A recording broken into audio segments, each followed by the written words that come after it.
Noong unang panahon, may magkapatid na lalaking magkasamang lumaki. Ang mas matandang kapatid na si Rajiv ay Pilyo, kabaligtaran ng kanyang bunsong kapatid na si Sanjeev. Isang araw, kinasal si Rajiv sa isang mayamang babae, samantalang si Sanjeev naman ay kinasal sa isang babaeng kato sa buhay.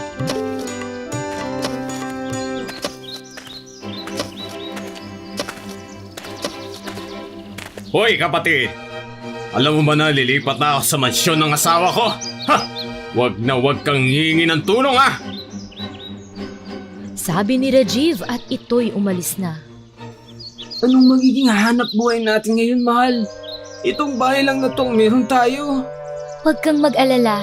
Magtatanim tayo ng mga halaman sa paligid ng ating bahay. Tama! Magandang ideya yan.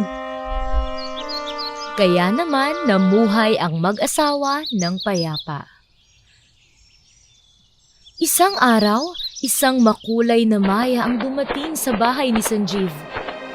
Ngunit bali ang paa nito. Kawawa naman.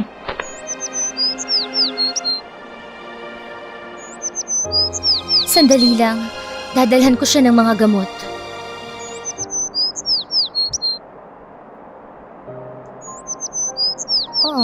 Ginamot ng mag-asawa ang maya at ipinahiga muna para ito'y makapagpahinga. Ngayon pa lamang ako nakakita ng makulay na maya. Siyang tunay. Napakaganda nito. Maya-maya pa ay tuluyan ng gumaling ang maya. Nagpaalam na ito at lumipad.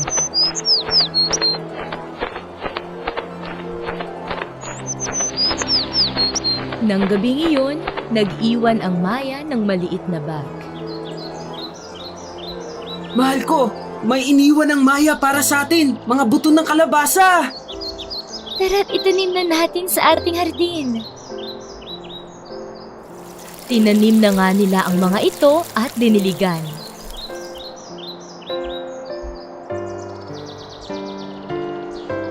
Kinabukasan, Wow! Isang himala! Malalaki na ang mga kalabasa sa loob lang ng isang araw. Wow! Tara na, iluto na natin ang iba. Oo nga, tama ang ideya mo.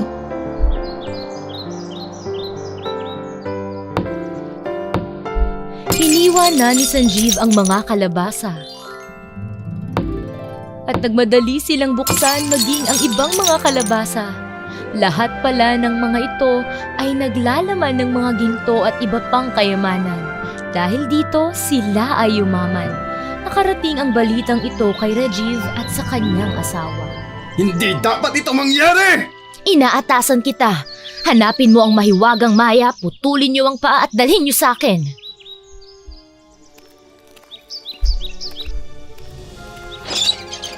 Sinunod naman sila ng mga kawal.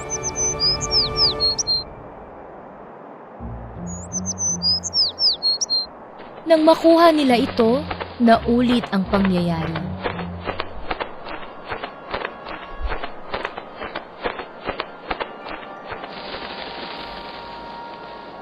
Itinanim nila ang mga buto at hindi natulog buong magdamag.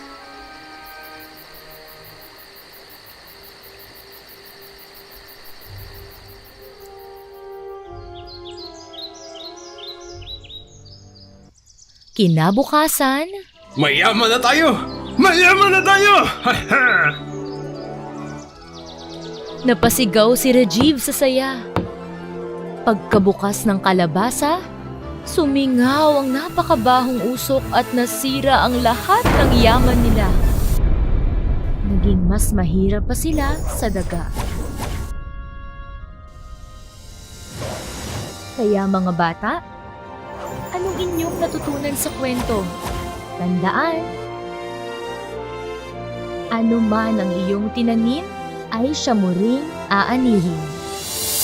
Gusto niyo pa ba ng maraming kwento? Mag-subscribe na sa aming channel, imbitahan mo na rin ang iyong pamilya at mga kaibigan at sama-samang mag-enjoy sa Magic Box Filipino, kung saan puno ng kasiyahan at pagkatuto.